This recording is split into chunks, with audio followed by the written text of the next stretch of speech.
Hi, it's Jim Dodson, the Florid Bike Guy. So, how does endurance training build more than just strength? I ran into this very cool article that talked about what endurance athletes learn, not simply from training, but from the experience that they have in the process of training. Uh, I'm wearing my Real Bikes t-shirt here from Gary down in Inglewood, and we're moving our office today, so we're a little casual. What a job. So watch for our change of address. We're going to be sending it out shortly, but we're moving into the week to a new location here in Clearwater.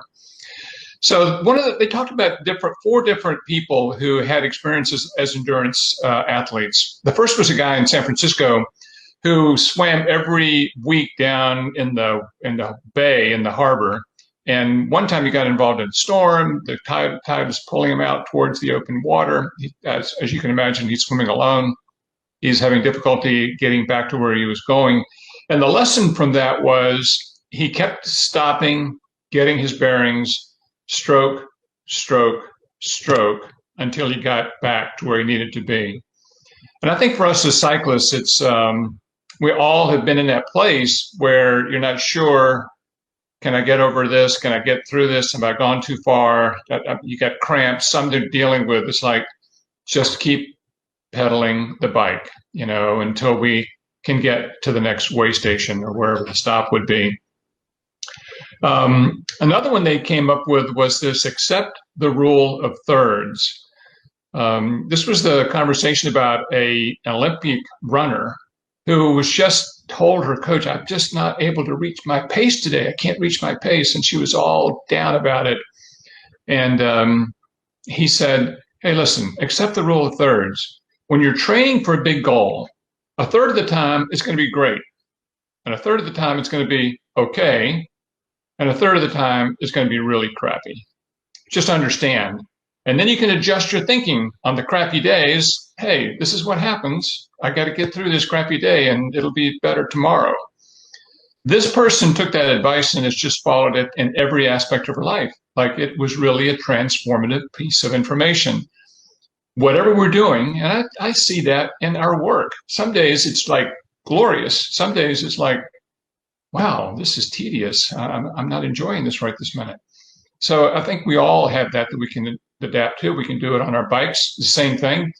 Some days you really have it. Some days you don't have it. Some days you really are struggling to get anywhere close to what you have. Accept it. We have good and bad days. They talk about trust your future self. There was a discussion about a woman who was a dog sled racer in Alaska. The funny thing about this person, you think about a female who's doing dog sled racing over hundreds of miles of wilderness. And she actually described herself as a very timid person. She wasn't that confident. And yet she's doing this amazingly confidence-requiring activity. And she said, I used to lay awake at night going through all the scenarios in my mind, like, what if I encounter a moose on the trail? What if this? What if that? And she finally said, wait a minute, I'm experienced. When that happens, I'll have the answer. I'll figure it out, and it'll be a better answer than what I'm coming up with right now. Trust your future self. Don't think about all the potential problems. Trust that at the time that you need the decision made, you to come up with a decision, the answer that's going to be best for you. And the final one was recall your courage. There was a discussion in this article about a sailor.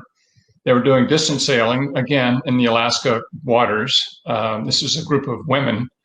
And they ran into a log in the middle of the night, of course, and they were like petrified that maybe it had caused damage to the boat, that it was going to go down. And what they did was, it was just how they managed to deal with the issues and not lose courage and not lose hope and not lose sight of what they were capable of doing, not the possibilities that might hold them back. Rely on your courage that you've shown in the past. We've all had those experiences. You had a courageous event that's inspiring to you. You run into something that you didn't expect, and you can apply that same courage to what you're dealing with today. I hope you find this interesting. I think this is an amazing sport that we do. There are some people watching this who are truly endurance athletes. Many of us maybe endurance in our own minds, but not at the level of some of the people that were written about in this article. But I think the principles apply in our life and can help us deal with the unknown, which is all what we're always dealing with. So I'm Jim Dodson, the Florid Bike Guy. We have a special commitment to helping cyclists. If I can help you with a bike accident or a bike crash, or if you've been involved in a motor vehicle crash anywhere in Florida, call. We'll be there for you. I look forward to talking to you the next time. Thanks for joining us here on our live stream. Take care. Bye.